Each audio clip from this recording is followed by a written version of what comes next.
ふりかけの売り上げめっちゃ上がってるらしいんですよね。ふりかけの売り上げがなぜ上がるかっていうと、僕の予想ではあるんですけど、昼ご飯で会社員が外に食いに行く外食のお金がなくなり、家で作ったものを昼飯として持ってこうとしているというのと、あとそもそも夕飯代もやっぱりその安くしなきゃいけないので、ご飯にふりかけという形で局所を下げているっていうことなんじゃないかなと思っていて、で、一応傍証としてエンゲル係数ずっと上がり続けてるんですよね。エンゲル係数って何ぞやっていうのが、収入に対しての食費の割合で、例えばじゃあ月収100万円ですっていう人が月に30万円飯食ってたら、でそれはエンゲル係数 30% なんですよ。月に30万円だとすると1日に1万円ずつ飯を食うっていう人だと、まあエンゲル係数30なんですけど、エンゲル係数って基本的には金儲かって余裕がある人ほど下がり続けるんですよ。僕だと月に5万円分ぐらいしか、エンゲル係数もっと低いな、スーパーで買う値段が月の生活費が5万円なので、食費で言ったら2万円いかないぐらいじゃないかな。なのでそうするとエンゲル係数とかが数パーセントとかになるわけですよ。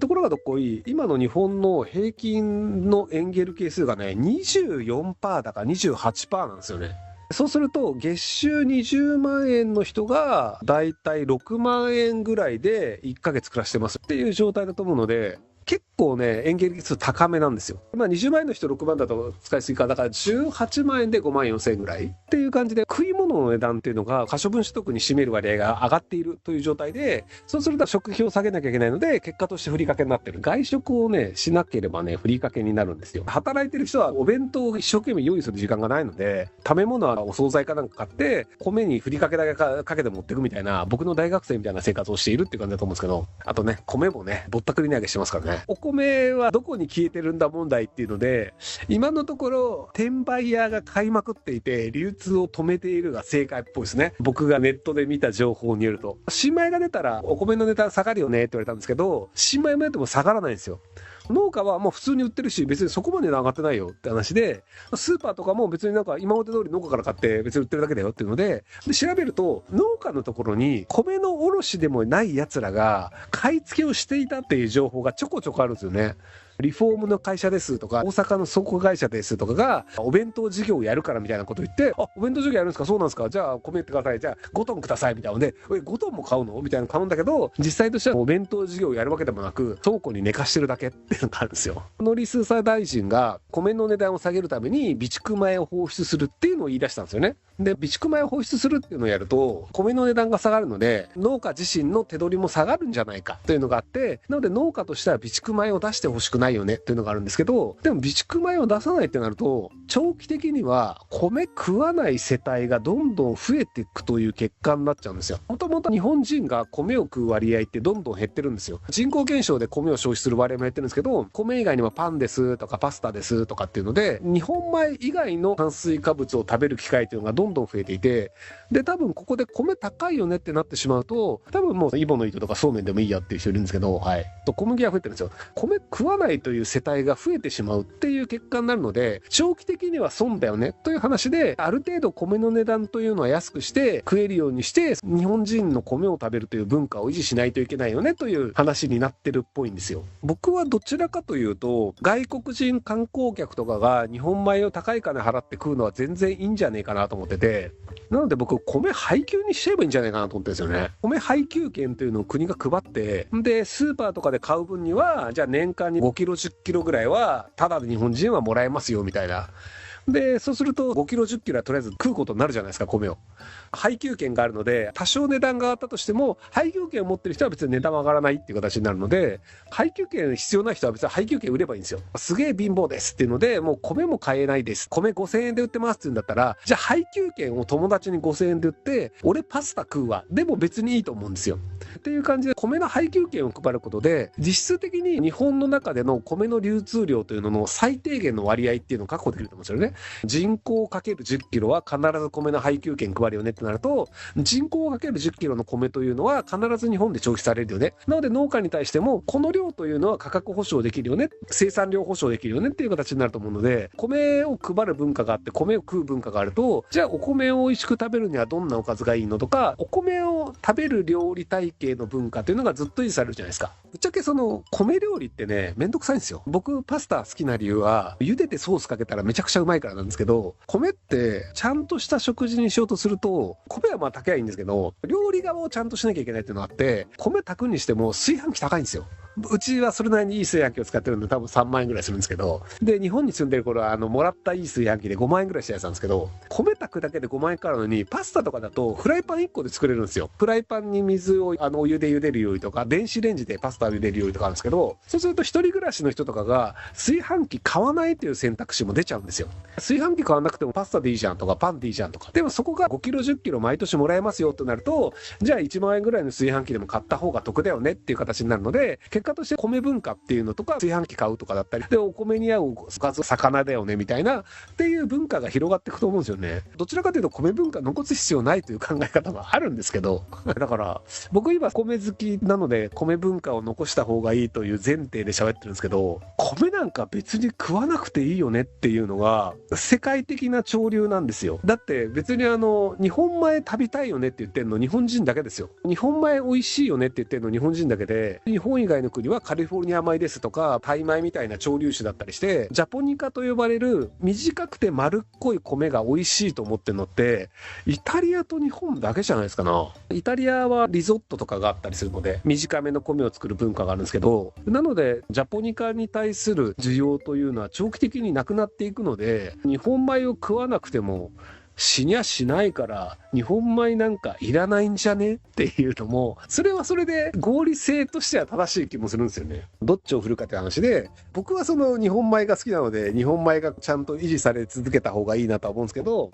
まあとはいえ僕はあと50年ぐらいでは死ぬと思うので、そうすると今の若い人たちが別に日本米なんか知ったこっちゃねえよって言うんだったら、じゃあそこに農家に補助金とかあげないでもう米なんかなくなってもいいよっていう、そういう考え方もありだと思うので、どうなんだろうね。若い人たちが米食いたくないんだったらもうしょうがないんじゃない？これは間違いです。タイ米の美味しいやつはかなり美味しいし、タイ米に合う料理をきちんと作れば美味しいです。潮流種でバスマティライスとか、匂いが結構ちゃんとしているとか、タイ米のさっぱりしたお米に対して味の濃いカレーを作るっていう形にすると、それは美味しいんですよ。日本料理の肉じゃがと一緒にタイ米を合わせようとすると、それは合わないよねってなるので、料理の相性の問題で、潮流種がまずいとかって話じゃないです。はい。油を吸わないので、チャーハンとか揚げ物系の料理、ガッパオとかですけど、あれ系はタイ米の方がむしろ食べやすいですね。で、冷めた時もそっちが食べやすいです。日本米だとべちゃべちゃしちゃって、ぐちゃっとした状態で食感が残らないんですけど、熱通すとより米が柔らかくなっちゃうので、